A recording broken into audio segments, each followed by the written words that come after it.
Konco-konco sobat angkringan pendopo, saiki aku ketekan tamu istimewa Mas Isa Bajai. Yeay. Ayo buka loh. Aku puas, Mas. Pertama aku puas, jadi aku selama ini kan cuma ke Surabaya terakhir ini kan cuma istilahnya nonton bola, kulineran aja. Sekarang saya paling nggak tahu tempat-tempat bersejarah lah, heritage-nya dengan tambahan ceritanya, dan bisa menjadi selain tempat wisata, selain zaman sekarang cuma foto-foto, paling nggak anak cucu kita atau nanti semua tahu sejarahnya ini seperti apa, kok ujuk-ujuk ini bangunan apa iki, kondi ceritane gitu loh ya.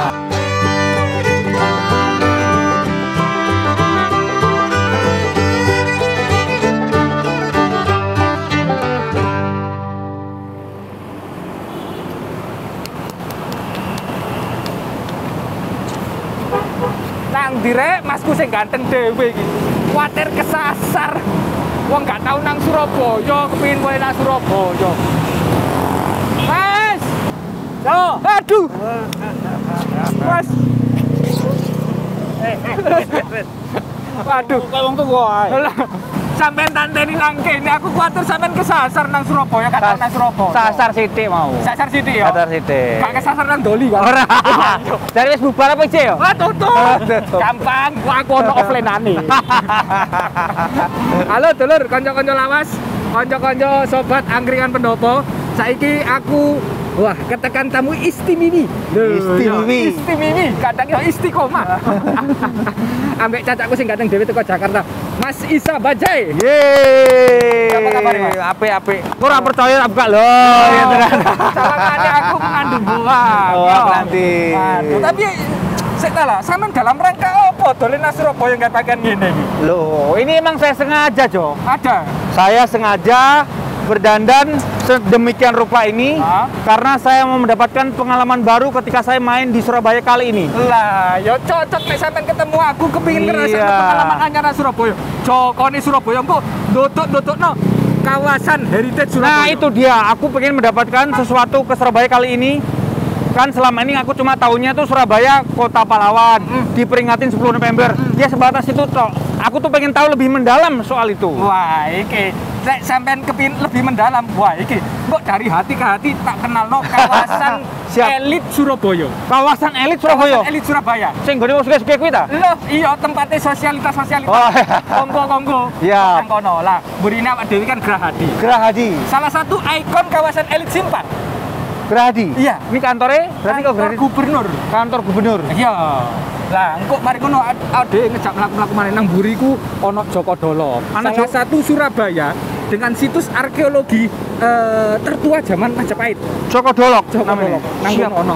Terus mari ngono ngene apotek Simpang. Apotek Simpang. Lah kok malah ora jombok goreng apotek iki? Ya beke sampean dompete rodok loro. Oh iya. Roh ae. Waduh, Mas. Bisa rame-rame. Sampeyan gosok kan bae. Terus mari ngono kok nang Balai Pemuda, Mas. Balai Pemuda. Alun-alun Surabaya sing anyar kapanane? Sing jare ning sor ya? Ono bawatanane. Bawatanane siap. Jadi kita ke Joko Dolok. Habis itu ke Apotek. Terus ke Gerahadi. Itu SMA Trimurti, bekas Museum Kota Surabaya. Siap. Nah, mari ngono SMA 6. SMA aku biyen. Wes. Mari ngono Balai Pemuda. Siap. Monggo. Sing nongkrong melonto-lonto. Nek ngono aku gak ijenan kok. Dikatani kanca-kanca. Ana kanca-kancane. Kanca-kanca maneh. Siap. Sing engko kate jelasno. Yo, sejarah Surabaya lah. Monggo. Aku kan iki mek opo sih, Mas? Alah. Ayo, nek ngono. Ya. Jadi sayangnya gak dhewe pas wayahe pandemi, Mas. Pandemi ya. Mas yo. Akeh nggon-nggon Surabaya sing ditutup pancene yo. Cegah kerumunan tahun ya, baru. Betul. Yo, muga-muga sampean yo. Moga-moga segera kelar lah ini semua. Betul, semua. Tadi awak dhewe ya mlaku-mlaku rada los ngono, Mas. Siap. Lah, iki lho Cak Is. Ya. Iki arca Joko Dolok. Arca Joko Dolok. Salah satu arca di Surabaya. Ya. Loh, iki sing era-era kerajaan sebelum zaman kolonial datang. Oke. Lah, iki kok sing jelas nunggu koncoku wae aja aku. Nonton boleh? Iya, engko lek bayaran tak pek kabeh. Iya siap, bagi-bagi ya. Iya, bagi-bagi konco ae. Nanti Mas Nanang. Wah, iku Mas Nanang. Waduh, ketepaan ya. Wah, iki. Mas, iku Mas. Yes. Monggo. Ngobrolno iki lho Arca Joko Dolok ambek pakare. Ojo-ojo iki salah sijine recone iki. Oke nggih. Recone Joko Dolok duduk sing bau reso. Isa. Cak Isa. Siap, nggih. Mas iki cacakku sing ganteng dhewe teko Jakarta. Aku pengen mlaku-mlaku nang gone Heritage Surabaya. Salah siji tak jak mrene. Tolong jelasno po iki Arca Joko Dolok iki apa sih sakjane? Iya. Joko Dolok itu perwujudan raja terakhir Singasari, Raja Kertanegara. Pertanyaannya adalah kok kemudian bisa sampai di tempat ini? Iya. Itu yang menarik. Ini dari satu kawasan kala itu yang tidak jauh dari Mojokerto, yaitu di Trowulan, Desa Bejijong begitu ya. Kemudian di sini itu dalam rangka juga dulu ada nama seorang budayawan, nama seorang sejarawan dan wartawan juga di era Hindia Belanda, Von Faber begitu. Dan Von Faber itu juga seorang kolektor benda-benda seni, arkeologis yang pada akhirnya dia membuka sebuah museum kota Surabaya, Stedelijk Museum. Tempatnya tidak jauh dari tempat ini. Nah, kala itu benda-benda arkeologis ini menjadi satu koleksi dia. Yang lain banyak juga ditempatkan di sana. Mas, ini menarik. Iya. Kami delok mrono enak, Mas. Boleh ya. Iya. Iya, ayo karo aku ya. Iya. Ya.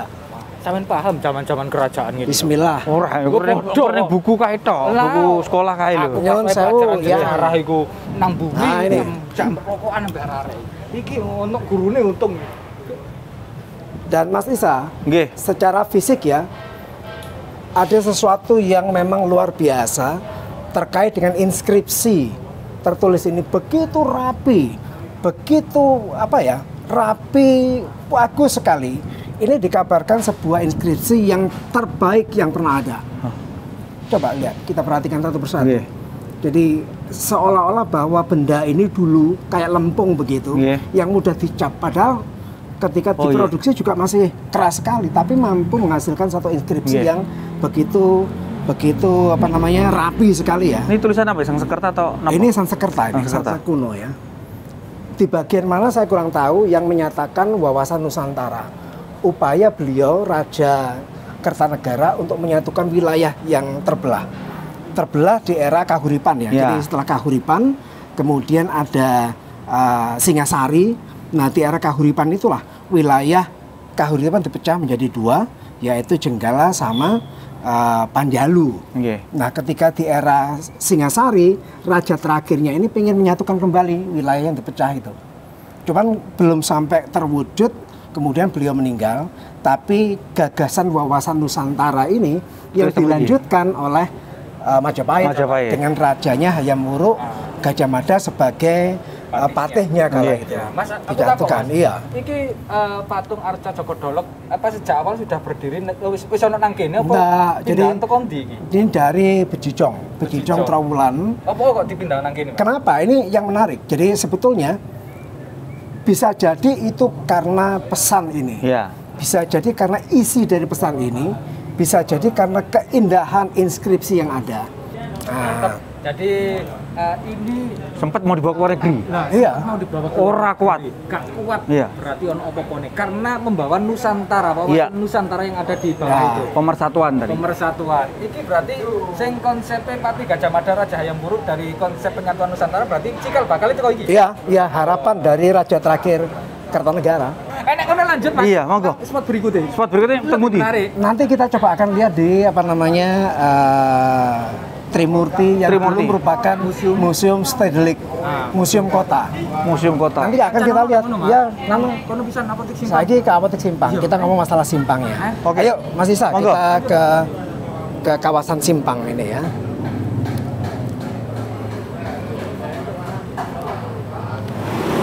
Inilah Mas Isa yang kemudian kita berupaya untuk melestarikan kawasan ini.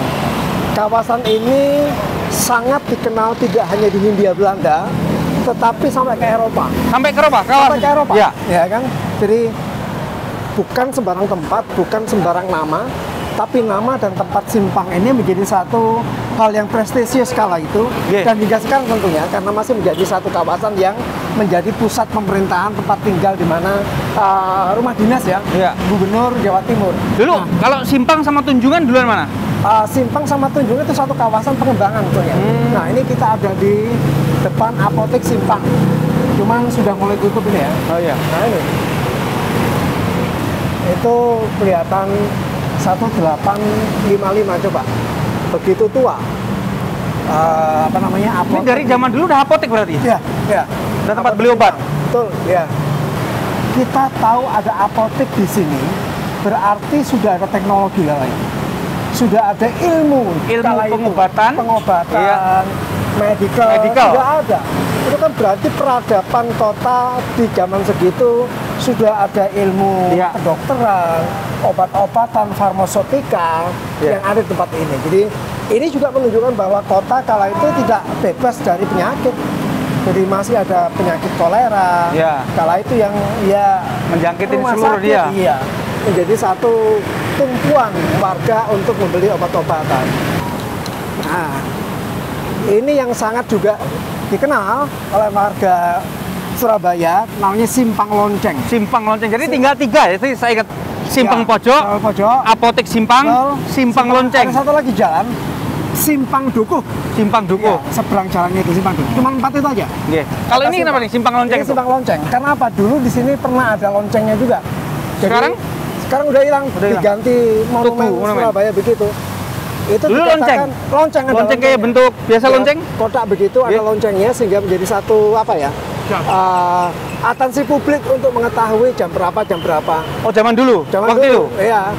Kalau itu kan memang orang biasa nggak punya jam kan kalau itu. Jadi maka tempat ini pun sebetulnya nama Jalan Simpang Lonceng ini. Satu-satunya beralamat di Jalan Simpang Lonceng. Simpang Lonceng. Ya cuman ini. Ini loh. Iya.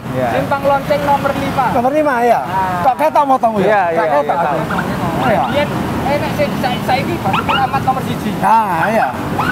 Jadi ini satu-satunya alamat yang di Simpang. Di Simpang. Simpang. Ada Simpang Lonceng nomor 5. Simpang Lonceng nomor 5. Ini loncengnya, ini Simpang 5-nya. Satu-satunya alamat. Wah, kalau di KTP nggak ada nyamain tuh berarti? Nggak ada. Nggak ada nyamain. Sangat extinction. Sangat langka. Jarang-jarang. Ya. Kaitannya dengan Jalan Tunjungan. Tunjungan ada sebelah utaranya. Ya. Itu ya menjorok ke utara kurang lebih ada 500 meteran. Itu juga kawasan yang sangat elit ketika bangsa Eropa, warga Eropa di Surabaya. Mereka kala itu berdansa, berlibur, bersantai, menikmati suasana di tempat itu. Di sini ada toko buku, ada bioskop, ada tempat hiburan, ada jualan macam-macam, pasar juga ada. Jadi hotel pun juga ada. Jadi itu etalase keelitan di kawasan selatan ini yang orang-orang Eropa, warga Eropa bisa ke sana. Enggak cuma Eropa, tapi juga warga umum ya. Itu. Jadi ayo iki barengene awak dhewe nangane Balai Pemuda. Oke. Oh iya. Biyen pribumi gak oleh, saiki oleh lah. Loh, dulu nggak boleh? Nggak boleh. Nggak boleh. Jadi apa itu? Verboden for inlander. Inlander. Jadi artinya dilarang orang pribumi dan anjing dilarang masuk. Wah. Beto-beto tipis ngono rek. Wah, ngeselin iki. Diskriminasi. Kalau itu orang pribumi apa anjing iki? Aku pribumi ente anjing. Ayo kita nyebrang. Oke.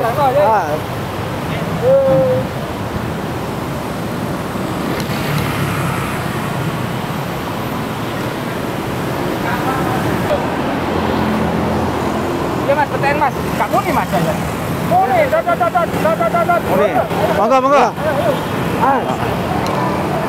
Di tombol. Kamera loh, gua ada bojoku.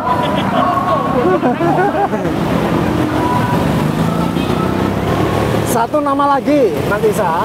Yaitu Simpang Dukuh. Simpang Dukuh. Ini dulu namanya Hotel Simpang. Ini Hotel Simpang. Jadi nama hotel berganti menjadi Grand Ina. Ini untungnya masih ada, dong. Tapi bangunan kan harus berubah Mas. Oh, berubah jauh. Jauh kan. Tapi dulu hotelnya hotel lawas juga berarti? Enggak, cuma namanya ganti. Namanya ganti. Tidak seperti ini, bentuk limasan dulu ya. Siap. Von Faber ketika meresmikan museum nanti akan kita lihat Itu di hotel ini. Peresmian pembukaan museum Stedelijk Museum. Di hotel ini? Di hotel ini. Kala itu ya, ya, tahun 2030-an lah. Jadi berarti Simpang Duku masih ada. Simpang Duku, Simpang Pojok, Apotek Simpang, sama Simpang Lonceng. Simpang Lonceng, oh yang 4 ya? Empat itu. 4. Lainnya udah habis. Yang memakai nama Simpang ya? Pakai nama Simpang. Padahal itu dulu Simpang itu sangat-sangat ini sekali ya. Ini museumnya? Ini museum dulu namanya Stedelijk Museum. Stedelijk Museum artinya museum kota. Museum kota. Ya. Yang menggambarkan kota tersebut. Menggambarkan seperti apa peradaban kota, riwayat kota. Perawalan ya. Awal ya. Dan itu diinisiasi oleh Von Faber. Jadi orang Surabaya berdarah Jerman, Belanda. Dia sebagai wartawan, sebagai budayawan, sejarawan dan kolektor. Ya. Karena mengingat pentingnya benda-benda yang ada di sekitar Surabaya dan riwayat Surabaya, maka dia mengkoleksi itu dan menjadikan ini sebagai tempatnya. Ya, jadi ini kalau kita lihat adalah ini salah satu juga dari koleksinya beliau. Ini adalah gilingan tebu, Mas Isa. Gilingan tebu. Gilingan tebu. Pasti berarti ini. Dari batu ada, masih basah. Dicat, Pak. Jadi selalu 2 pasang gini ya. Iya. Mereka merapat kemudian digiling, ditarik sama kerbau. Iya. Tarik kemudian dia menggilas tebunya di sini. Keluar airnya dipakai sebagai gula. Iya. Nah, ada 2 di kanan kiri berarti. Iya, kanan kiri. Kalau sekarang orang jualan apa es tebu gitu ya, kan diperes. Tapi modern pakai diesel. Dulu ini koleksinya Stedelijk Museum. Salah satu koleksinya. Ya, salah satu koleksi. Kalau yang paling terkenal koleksi di sini apa? Sebetulnya ada lambang logonya Surabaya. Nah, itu emblem kota secara resmi, emblem kota setelah desentralisasi. Nah ini, yang kemudian oleh Von Faber diabadikan menjadi satu lambang Sura ing Baya. Nah ini dari ini kayak tembaga kuningan. Sura ing Baya, ya. Ini asli pertama kali ini. Iya. Ini termasuk koleksi dia ya. Nah. Ini yang baru Mas ya. Ininya baru. Oh, ini baru ya. Yang lama ini yang lama. Iya. Jadi kala itu Sura dan Baya sangat harmonis. Betapa harmonisnya gambar kedua binatang ini, Sura dan Baya, tidak bertengkar. Iya. Sekarang kan ada Tugu Pahlawan modelnya bertengkar satu sama lain. Cokot-cokotan. Keharmonisan Sura ing Baya berani menghadapi sebuah tantangan. Jadi kala itu Surabaya ini sudah digambarkan sebagai kota jawara. Kota para pemberani menghadapi apapun. Sampai kemudian tahun 45 pada akhirnya di mana mereka berani mempertahankan kedaulatan, berani mempertahankan satu kemerdekaan apapun yang dihadapi meskipun nyawa. Nah, kala itu. Jadi seperti apa wajah Von Faber? Seperti apa sosoknya Von Faber? Ternyata tempat ini masih memiliki satu koleksi yang diabadikan, disimpan, yaitu patung setengah badannya Von Faber. Nang buri Mas. Di belakang ya. Mana? Iya. Mana patung? Uangnya apa patungnya? Patungnya. Oh, patungnya. Oke. Ya. Nah, ini dulu museum, tetapi kemudian karena perkembangan perubahan fungsi menjadi sekolah dan bentuknya pun juga sudah berubah. Nah, itulah sosoknya Von Faber. Yang punya museum ini. Yang mendirikan museum dulu. Ya. Nah, ini Von Faber. Kalau kita cari gambarnya Von Faber mungkin akan ketemu dengan gambarnya yang sama. Bentar ya, saya cari Von Faber. Nah, ini Von Faber. Mas, ini kan tadi cuma kalau kita kembali berbicara dari awal, ini kan dulunya museum. Museum Kota Surabaya. Tadi ada gilingan tebu, terus ada lambang Surabaya yang pertama, sama patung beliau ini. Sisanya kemana? Ini kan udah dipakai sekolah nih. Iya, jadi ini menjadi cikal bakal Museum Emputan Tular, Museum Jawa Timur. Yang setelah dari tempat ini pernah berpindah ke daerah Tegalsari. Dari Tegalsari berpindah ke Jalan Mayangkara, dekatnya Joyoboyo, lalu berpindah lagi ke Sidoarjo, menjadi Museum Jawa Timur sekarang. Sekarang di sana semua? Ya, sebagian besar di sana semua. Cuman untungnya masih ada sisa-sisa, nggak tahu apakah mereka menyisakan atau tersisa kala itu Iya. ketika perpindahan. Apa ketinggalan? Atau ketinggalan, nggak tahu. Tapi Apa mau ngalih? Jangan takok iya ya. Saya tak takok iya.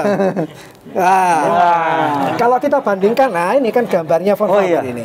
Sama ini loh, ya. Iya. Loh, podo Cuk. Ganteng Cuk kayak Iya. kaco ya. waktu teman-temannya ya. Iya, betul. Ini. Jadi ketika semua terangkat ya mungkin kita nggak bisa melihat sisa-sisa museum itu. Iya. Ini tersisa luar biasa. Artinya kita mengenal sosok siapakah Von Faber. Iya. Bisa melihat 3 dimensinya seperti apa dan inilah sosoknya dia. Sama main roti titik. Ya benerannya ada. Tapi termasuk sosok Von Faber ini yang paling berjasa buat kita karena Iya. dia yang mengenalkan sejarah-sejarah Surabaya ya dari beliau. Dikumpulkan sama beliau ya. Iya. Tidak cuma benda, tapi literasi. Dia menuliskan ada 3 buku Oud Surabaya, New Surabaya, Urban and Stad Geboren. Ini salah satu juga yang ini Van tokoh Raja Besi.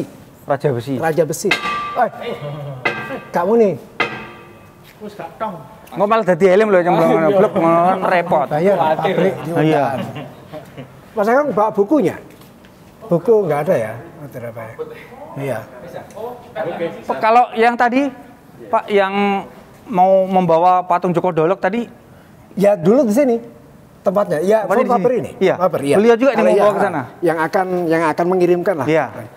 Nah, bisa kita bayangkan Mas Isa, Nggih. ketika ini museum, kemudian ini tempat penyimpanan benda-benda kuno arkeologis, lalu juga bagaimana ketika itu transportasi yang katanya akan dibawa ke luar negeri lewat jalur sungai ke Tanjung Perak. Di belakang gedung ini, Di belakang gedung ini sungai, ada sungai? Iya, ya ini. Sungai, Coba. kalau Surabaya Kalimas. Sungai Mas, nggih? Kalimas ya.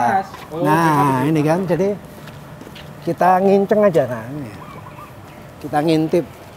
Nah, Sungai Kalimas ini sungai utama yang Surabaya. menjadi ya urat nadi perekonomian, urat nadi perhubungan, urat nadi perkembangan, semuanya lewat jalur Sungai Kalimas Mas. ini. Nah, saat ini sudah diaktifkan oleh pemerintah Kota Surabaya menjadi satu wisata air.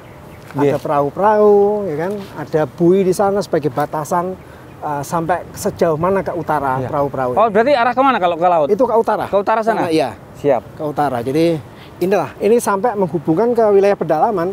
Jadi pedalaman daerah Trowulan sana. Jadi ya tempat ini yang dulu menjadi satu alur transportasi perhubungan Kalimas. yang menjadikan Surabaya bertambah berkembang, barang-barang dibawa lewat ini. Termasuk ya rencana benda arkeologi yang akan dibawa itu. Iya. Biyen pancene nggon museum kota Museum Kota Surabaya. sing langsung ngadep Kalimas. Kalimas. Nah, sakjane Gerahadi ku yang ngadep Kalimas biyen. Oh gitu. Iya. Ngadepnya ke sana berarti. Istana itu ngadep Kalimas dengan pemandangan view Pongadus. Woi, saiki semua ngadepnya ke dalan yo. Ngadep nang dalan. Nek biyen ngadepnya ning kali. Nah, Nang kali mbok oh ya iku kok sing ngerti Ya. Iya Mas. itu perubahan ya, perubahan fungsi, Fungsi. perubahan perkembangan seperti apa kota ini. Nah, Mas Isa, Nggih. kalau tadi sempat ditanyakan kenapa Ngadepnya? kok gedung Gerahadi itu pada akhirnya menghadap ke jalan, Iya. tidak lagi ke sungai. Iya. Karena jalan ini jalan poros yang menghubungkan Anyer dan Panarukan. Ini sampai Anyer Panarukan. Iya, ini penghubungnya. Karena di barat kita ketemu dengan Anyer, Nggih. di timur kita ketemu dengan Panarukan, maka jalan ini yang menghubungkan antara kedua kota itu. Nggih. Dan inilah gedung Gerahadi. Nggih. Ini dibangun tahun 1794. 1794. Iya, iya. Eranya VOC. Eranya 1700. pemerintahan VOC sebelum pemerintahan Hindia Belanda. Yang kala itu menghadapnya ke sungai. Sungai malah. Karena sungai seperti apa? Dia sebagai jalur utama perhubungan. Nggih. Perahu lewat situ, barang-barang lewat situ. Ini yang dari awal kita katakan bahwa Simpang itu adalah kawasan elit. Iya. Simpang itu kawasan yang sangat bersejarah. Sehingga kalau bisa memang kita nguri-nguri nama Simpang. Simpang. Kita melestarikan nama Simpang. Nggih. Itu kebanggaan kita. Di tempat yang lain mungkin nggak ada nama Simpang. Mungkin di Semarang Semarang ada, ya. ada. Simpang 5. Tapi kan Simpang 5. Iya. Itu menunjukkan satu persimpangan. Iya. Ini bukan persimpangan, ini kawasan. Kawasan Simpang. Jadi bukan harfiah secara fisik, persimpangan bukan. Iya. Tapi sebuah kawasan, seperti Tunjungan. itu satu-satunya Surabaya tunjungan. Kan gitu. Jadi nama lokal, nama kearifan lokal yang perlu kita pertahankan. Ini yang tadi. SMA 6 kayak ini. Sekarang SMA 6. Oh, assalamualaikum. Wah. Masih sage. Yo, wes we nunggunya kan saiki. Iya. Wis ngenteni sekolah. Sampai lulus. Sampai lulus. Sampai lulus aku ngenteni sampai Mas. Lantar sampai ya. Kenalan dhisik iki lho cacangku sing ganteng. Iya. Iya, bisa. Udah tadi, udah kenalan. Ini sekarang SMA 6. Nah, Ini kepala sekolah. alumni SMA 6. Oh, les mana? Rame-rame rahasia ya. Iki lho Mas Isa lagu-lagu nang ngone RIPC Surabaya. Asik. Kawasan Simpang kan elit. Mau tak lagu-lagu nang ngone Joko Dolok, kawasan Simpang, terus museum kota Gerahadi. Nah, mari ngono iki dijak nang ngone Balai Pemuda. Balai Pemuda, Iya. Simpang Society. Simpang Society. Simpang Ayo Society. bisa nang ngone sadar. Berangkat. Monggo. Bareng-bareng yuk. Ayo, Siap. berangkat, Tis. Jadi siapapun yang masuk di wilayah Simpang itu kalau zaman dulu di era Belanda tidak lain bukan hanya khusus orang-orang Eropa. Siap. Nah, kalau kita melihat dari sini, ini sayang aja kita sudah tidak boleh masuk. Ya, kalau kita lihat di sebelah kiri kita ini kan dulu bernama Simpang Society. Simpang Society. Yang ini? Ya, Simpang Society yang selanjutnya dinamakan Balai Pemuda karena dulu pernah menjadi markas Pemuda Republik Indonesia. Di sini. Di sini salah satu badan perjuangan terbesar Saat itu. anggotanya 5.000-an orang. Kalau yang Terbesar. termasuk yang untuk pencetusan Sumpah Pemuda bukan di sini bukan? Bukan. Nah, kalau setelah itu bernama Balai Pemuda, lah yang agak gimana ya? Sekarang bernama alun-alun. Padahal alun-alun Surabaya enggak di sini. Alun-alun Surabaya dulu yang di Gimana? Tugu Pahlawan. Oh, yang di sana ya? Iya. Iya.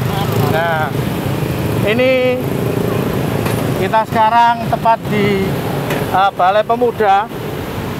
Ini syukur alhamdulillah cuacanya sangat mendukung. Iya. Padahal kalau menurut Ini, Mas. Alun-alun. alun-alun Surabaya. cari ini wong zaman saiki, alun-alun. Dulunya? Nah, ini. Iya ini siapa Cak? Ya. Ini Cak. Kalau dulunya kan Simpang Society. Simpang Society ini klubnya orang-orang elit zaman Belanda. Iya. Ada satu kata-kata yang sangat menyakitkan sebenarnya pada saat itu, yaitu orang-orang pribumi dan anjing dilarang masuk. Pribumi dan anjing dilarang masuk loh kan. Parah sih. Artinya stratanya orang-orang pribumi disamakan dengan anjing atau Anjing. hewan pada saat itu. Tertulis itu. Tertulis, ada tulisannya. Hanya saja saat itu hal-hal seperti itu karena mungkin sudah pernah ada yang memfoto, karena ada yang pernah menyatakan seperti itu, tapi hal itu tidak pernah dipublis. Tapi beberapa saksi mengatakan bahwa itu tertulis dalam bahasa Indonesia bahwa pribumi dan anjing dilarang masuk. Di gedung yang ada di belakang kita. Nah, ini adalah gedung klub elit orang-orang Belanda zaman dulu. Itu berlanjut hingga Jepang masuk dan digunakan oleh Jepang sebagai gedung pertemuan biasa. Jadi ini yang biasa sama Jepang. Ya, Jepang karena merasa bahwa ini pada saat zaman Belanda adalah suatu hal yang prestis, oleh Jepang diputar balik. Ya, hanya dijadikan gedung pertemuan biasa, hingga siapapun bisa masuk. Nah, orang-orang pribumi yang dulu saat zaman orang-orang Belanda berkuasa tidak bisa masuk, mereka masuk aja seperti biasa. Hanya saja pengawasan dari Jepang sangat ketat. Lalu terjadi proklamasi kemerdekaan, Jepang kalah dan terjadi proklamasi kemerdekaan oleh para pemuda. Gedung Simpang Society itu akhirnya direbut, dijadikan markas Pemuda Republik Indonesia yang dipimpin oleh Pak Sumarsono. Iya. Dipimpin Pak Sumarsono, PRI atau Pemuda Republik Indonesia ini sangat diterima sama arek-arek Surabaya. Karena dengan adanya kata-kata pemuda, semuanya bisa masuk. Pemuda Kalimantan, pemuda Sulawesi, pemuda Maluku, pemuda Aceh, Tamornuli, semuanya bergabung. Sehingga gedung ini ada, pada saat itu ada balionya yang bertulis markas besar Pemuda Pemuda Republik Indonesia, ada balionya. Markas besar Pemuda Republik Ada Indonesia. balionya dan tertulis di depannya banyak sekali anggota PRI yang berfoto di depan. Itu difoto kurang lebih bulan Oktober 1945, ada fotonya. Markas besar Pemuda Republik Indonesia. Nah, senyampang kita agak mepet aja supaya tidak menghalangi jalan. Ya, senyampang dari itu, kemudian ini dijadikan markas PRI dan pernah menjadi tempat di mana Bung Tomo pernah diculik oleh PRI karena suatu kesalahpahaman. Diculiknya di sini, apa dibawa ke sini? Dibawa ke sini. Nah, Bung Tomo itu pada saat itu kan memang sudah berpidato dan dianggap orang yang harus dilindungi. Iya. Hanya saja kata-katanya pada saat itu unik. Yang memerintah Pak Mustopo, Komandan TKR Jawa Timur, dia memerintahkan pada Kris Banu, wakilnya Pak Sumarsono, mengatakan, Banu, Bung Tomo aman no Ban. Ngomongnya begitu. Iya. Akhirnya sama Pak Kris Banu dianggap bahwa mengamankan Bung Tomo itu menangkap. Sehingga pada saat ke rumahnya Bung Tomo, Pak Kris Banu ini membawa Pasukan kurang lebih 20 orang bersenjata lengkap dan rumahnya Bung Tomo dikepung. Sehingga ibunya Bung Tomo pada itu khawatir, wah sudah lah wis iki wis ndak umur karena kalau sudah ditangkap sama PRI dianggap mata-mata habis. Iya. Itu terjadi di semua orang, baik pribumi maupun orang Belanda maupun orang Indo. Di sini terjadi hal seperti itu. Jadi maksudnya diamanno itu diamanno ya apa? Harusnya dari dilindungi. Maksudnya salah paham. Nah, setelah Bung Tomo itu Kris Banu beserta pasukannya datang, dia ngomong, perintah, aku diperintah ngamanno sampean, Cak. Loh, ono apa? Wes gak usah dawa-dawa. Melu ning simpang. Wah. Kaget. Bung Tomo itu kaget sampai dengan ibunya, Bu, sepurane aku sing ngake Bu lek aku sampean. Itu Bung Tomo loh. Iya.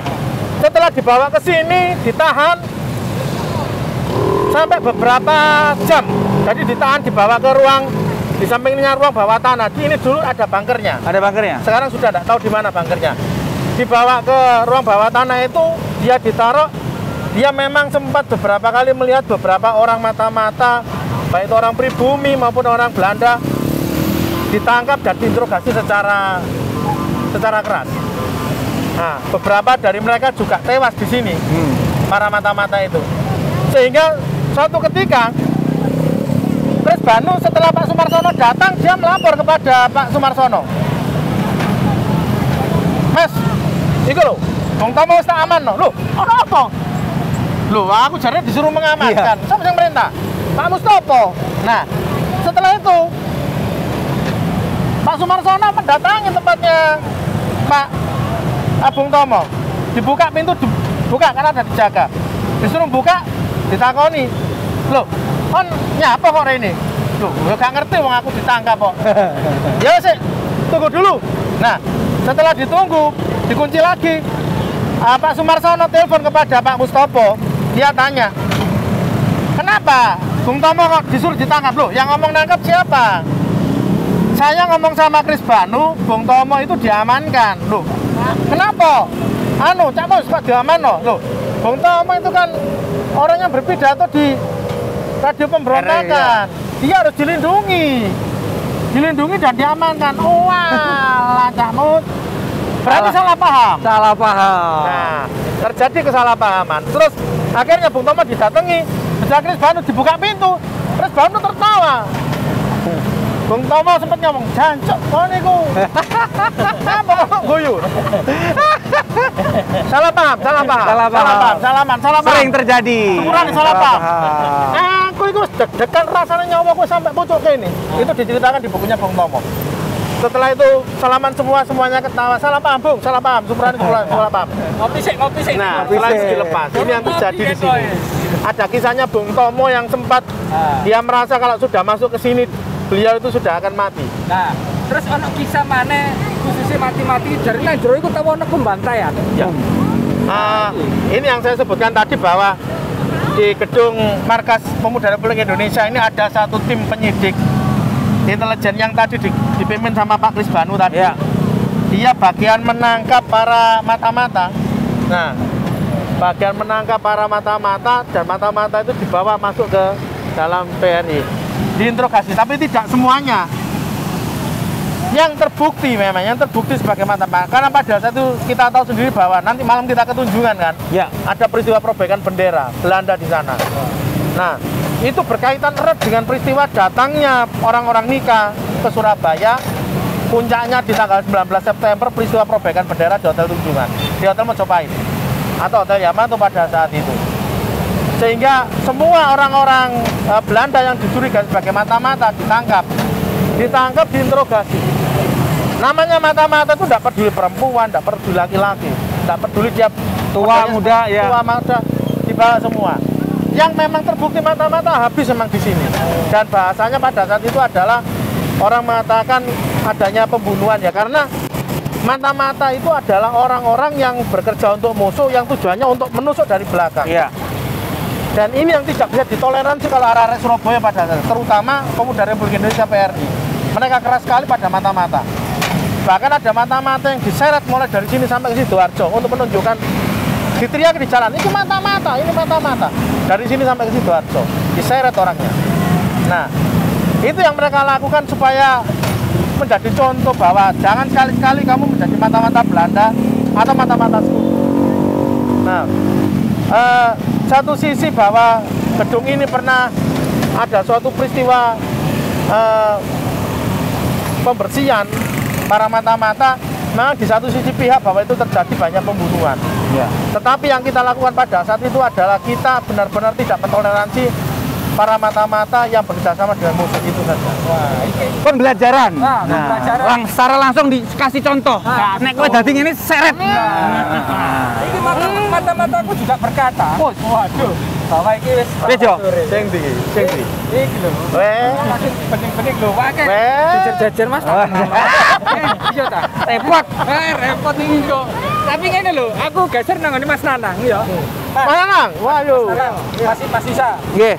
Ini kan baru-baru ini Balai Pemuda ini kan diresmikan sebagai alun-alun Surabaya. Alun-alun Surabaya. Yang ada ruang bawah tanahnya. Ya.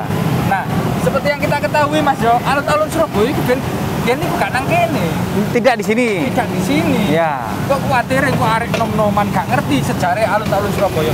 Iya. Mas, iki jenenge alun-alun Surabaya. Sakjane sing pas iki jeneng opo iki, Mas? Ya. Nah, apa iki, Mas? Untuk cerita alun-alun sakjane kudu urang kene. Wah, iki Di atas suket.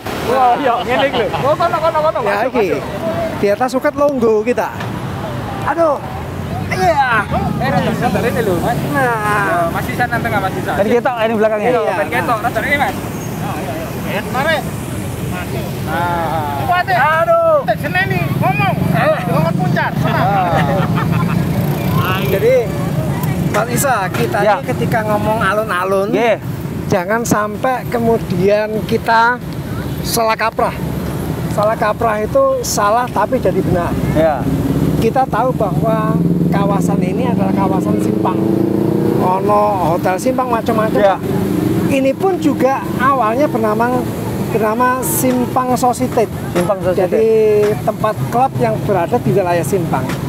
Tapi karena tempat ini sangat strategis, tempat ini memiliki satu gedung yang cukup indah, artistik, dan juga pernah dipakai sebagai jujukan mereka bermain, berseni, dan macam-macam, sehingga dimanfaatkan menjadi sebuah alun-alun. Artinya tempat meeting point warga. Pertemuan ya. Pertemuan warga secara umum, ya semacam kalau kita lihat anak-anak ini. Ya. Ini sudah mulai ramai ketika dibuka itu. Tetapi apa? Ketika publik sudah mulai datang kemari, yang kita khawatirkan sebagai orang yang mengerti sejarah, Ya. peduli sejarah, terjadi salah kaprah tadi. Dengan menamakan alun-alun Surabaya, seperti saat ini namanya, itu berarti membunuh, mematikan sejarah kota. Karena kota ini pernah memiliki alun-alun yang letaknya di wilayah Tugu Pahlawan. Itu alun-alun Surabaya. Itu ada sistem pemerintahan tradisional, ada sistem pemerintahan kadipaten, ada alun-alunnya. Belanda pun ketika menempati kawasan itu tidak menghilangkan nama jalan dengan nama alun-alun Straat. Jadi Belanda datang tidak menghilangkan kearifan lokal, tidak menghilangkan nama jalan yang kala itu bernama Jalan Alun-Alun. Digantilah menjadi Alun-Alun Strat. Nama alun-alun masih ada sebagai penanda bahwa kawasan itu adalah alun-alun. Nah, dengan munculnya nama di sini sebagai meeting place alun-alun Surabaya, maka ini akan mematikan yang di sana. Iya. Meskipun nggak ada alun-alun, tapi orang sekarang ditanya, misalkan, di mana alun-alun Surabaya ini, dia lupa dengan sejarah aslinya di sana. Maka yang paling benar adalah menurut kami adalah alun-alun Simpang. Kenapa Simpang? Karena memunculkan kembali keelitan Simpang, kawasan ya? ini, Simpang itu. Kita tahu nama Simpang dengan beberapa rumah sakit Simpang, kemudian Simpang C Society semakin hilang, terdegradasi oleh zaman. Ketika alun-alun Simpang muncul, berarti mengingatkan Kembali akan keelitan ada, itu. paling nggak ada lagi ya Ada muncul ya. lagi. Itu udah dilakukan, maksudnya bukan protes sih, maksudnya kita Ya. mengajukan itu udah. Pernah kita menyampaikan baik lewat media maupun tutur, tapi ya kalah kita dengan kekuasaan kan, Iya. yang dia punya kebijakan, kewenangan menamakan ini, ya sudahlah. Tapi omong-omong kita ini upaya pembelajaran kan, Ya. pembelajaran bagi publik, akhirnya ngerti, oh sakjane ngono, ini pasnya adalah alun-alun Simpang, bukan alun-alun Surabaya. Kalau alun-alun Surabaya mematikan sejarah yang ada. Itulah, jadi apa yang tidak henti-hentinya kita suarakan agar mengetahui bahwa kita pernah punya alun-alun, yaitu alun-alun Surabaya. Iya. Bukan di sini tapi di Tugu Pahlawan. Kalau ini alun-alun Simpang. Iya. Ya, setuju, saya setuju, Ah. setuju. Ya. Mas, Jo. ya apa sampean tajak mlaku-mlaku nang Surabaya ndelok heritage Surabaya iki apa? Menurut sampean ya apa iki? Mau diuruki Mas Nanang, Mas Jaki. Ya menurut sampean. Aku puas, Mas. Pertama aku puas, jadi aku selama ini kan cuma ke Surabaya terakhir ini kan cuma istilahnya nonton bola, kulineran aja. Iya. Sekarang saya paling nggak tahu tempat-tempat bersejarah lah, heritage-nya dan dengan tambahan ceritanya. Asal usulnya iki piye, sadurunge mbiyen iki apa SMA iki, SMP tadi juga ya? Iya, Iya, apotek ya. Jadi tahu. Kalau selama ini cuma lewat aja. Ya kalau harapan saya mudah-mudahan tempat seperti ini kan udah ada yang diopeni atau dibaguskan, dipertahankan, yang belum juga dirawat kembali, dibangkitkan kembali tanpa merusak atau tanpa mengganti nama sebenarnya. Belanda aja yang dulu datang ke sini nggak ganti nama gitu. Ini udah ada dari dulu, jangan diganti lah. Ya, harapannya seperti itu. Asik. Amin. Dan bisa menjadi selain tempat wisata, selain zaman sekarang cuma foto-foto, paling nggak anak cucu kita atau nanti semua tahu sejarahnya ini seperti apa, kok ujuk-ujuk ini bangunan apa iki, kondi ceritane gitu loh. Ya, pengen seperti itu. Penting. Nah, iku mau diuruki Mas Nanang kan. Iki sing tepat namanya Alun-alun Simpang kembali mengangkat nama Simpang itu sendiri. Nah, iki awak dhewe lerense ya. Ya. Ngene. Kok bengi tak jak nang ngene tunjungan. Tunjungan? Siap. Berarti saiki jam piro iki? Saiki jam 6, setengah 6. Jam 7. Jam 7. Ono 1 jam setengah turu sih anggen. Wah. Ya wis, nek ngono, matur suwun kanca-kanca lawas, matur suwun sahabat Angkringan Pendopo. Konten iki kerjasama Angkringan Pendopo ambek Begandring Surabaya. Wah, ketekan cacakku sing paling ganteng dhewe teko Jakarta, Mas Isa Bajai. Ya wis, Matur nuwun. matur suwun, aja lali like, subscribe ambek share. Yeah.